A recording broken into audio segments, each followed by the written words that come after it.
Assalamualaikum warahmatullahi wabarakatuh. Halo semuanya, perkenalkan nama saya Melinda Helmalia Putri dengan nomor pokok mahasiswa 1022-2027 dari kelas C122 Akuntansi. Di sini saya akan mereview kembali materi tentang Enterprise Resource Planning atau bisa disingkat dengan ERP pada sistem transaksi keuangan digital.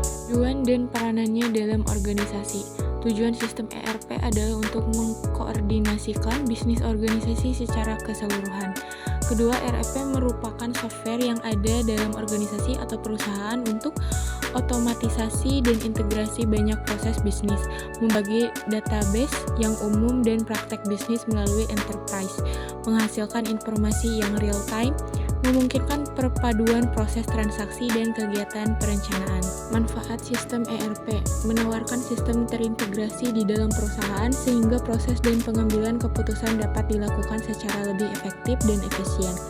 Memungkinkan melakukan integrasi secara global, menghilangkan kebutuhan pemutakhiran dan koreksi data seperti yang terjadi pada sistem yang terpisah, memungkinkan manajemen mengelola operasi dan tidak memonitor saja dan lebih mampu menjawab semua pertanyaan yang ada, membantu melancarkan pelaksanaan manajemen rantai pasok serta memadukannya, memfasilitasi hubungan komunikasi secara internal dan eksternal dalam dan luar organisasi, dapat menurunkan kesenjangan antara pemrograman dengan cara perawatan sistem yang syah, dapat menurunkan kompleksitas aplikasi dan teknologi.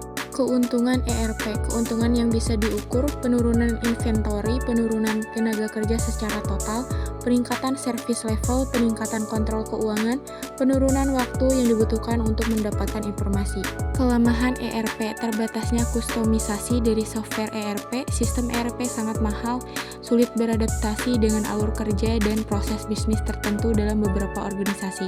Sistem dapat terlalu kompleks jika dibandingkan dengan kebutuhan pelanggan. Data dalam sistem ERP berada dalam satu tempat sehingga meningkatkan risiko kehilangan informasi sensitif jika terjadi pembobolan sistem keamanan. Implementasi ERP. Implementasi sistem ERP tergantung pada ukuran bisnis, ruang lingkup dari perubahan dan peran serta pelanggan.